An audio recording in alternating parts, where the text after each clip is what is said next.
इमरान खान के cipher case की हतमी समाअत से चंद घंटे पहले वफाकी हुकूमत ने कल छुट्टी का ऐलान किया।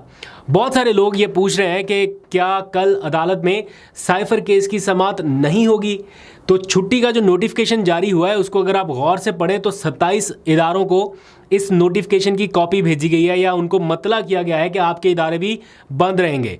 तमाम वफाकी वजारतें, इलेक्शन कमीशन, वज़ीर आज़म हाउस, ऐवान सदर, तमाम आईजी, स्टेट बैंक और फिर सुप्रीम कोर्ट ऑफ पाकिस्तान समेत रजिस्ट्रार इस्लामाबाद हाई कोर्ट को भी इसकी कॉपी भेजी गई है, जिसके फ़ौरन बाद सुप्रीम कोर्ट का भी एलामिया आ गया कि सुप्रीम कोर्ट में भी तमाम केसेस नहीं होंगे, सुप्रीम कोर्ट बंद होगी।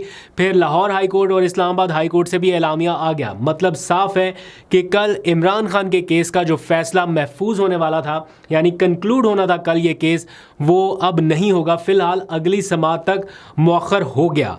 जो ये चाहते थे जो लोग कि इस केस को किसी ना किसी तरह से आगे बढ़ाया जा सके, वुकला ने बड़ी बार तारीखें लेने की कोशिश की और इसको लंबा खींचने की कोशिश की।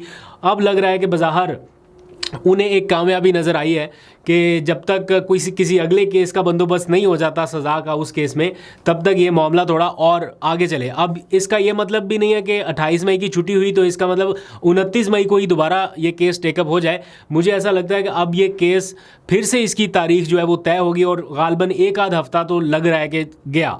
हो सकता है 1-2 दिनों में ही दोबारा से टेकअप हो जाए, लेकिन बज़ाहिर इस तरह के मामला में एक आध हफ्ता तो आराम से निकल जाता है। इद्दत केस का फैसला भी एक दिन के बाद आने वाला है। इन दोनों हाई प्रोफाइल केसेस की समातें जो है उसके ऊपर सबकी नज़रें थी कि जनाब एक साइफर केस है, दूसरा इद्दत केस। अब इन दो केसेस में ही इमरान खान गिरफ्तार थे और किसी में नहीं, तो सबकी नज़रें इसी पर थी। और इससे पहले एक और अहम डेवलपमेंट भी ये हुई कि जो सिंध हाई कोर्ट है वहाँ से कोर्ट रिपोर्टर्स के ऊपर आयद पैमरा की वो पाबंदी, जिसके नतीजे में आप अदालती रिमार्क्स को नशर नहीं कर सकते या रिपोर्ट नहीं कर सकते टेलीविज़न चैनल्स पर, वो पाबंदी आज ख़त्म कर दी गई। यानी सिंध हाई कोर्ट ने पैमरा का कोर्ट रिपोर्टिंग पर पाबंदी का हुक्मनामा आज मुस्तरद कर दिया था।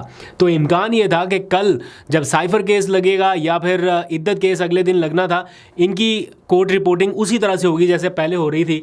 लेकिन अब बीच में ये गैप ज़रूर आएगा, लेकिन इद्दत केस का मामला उसी तरह से पहले की जैसा रिपोर्ट हो सकेगा।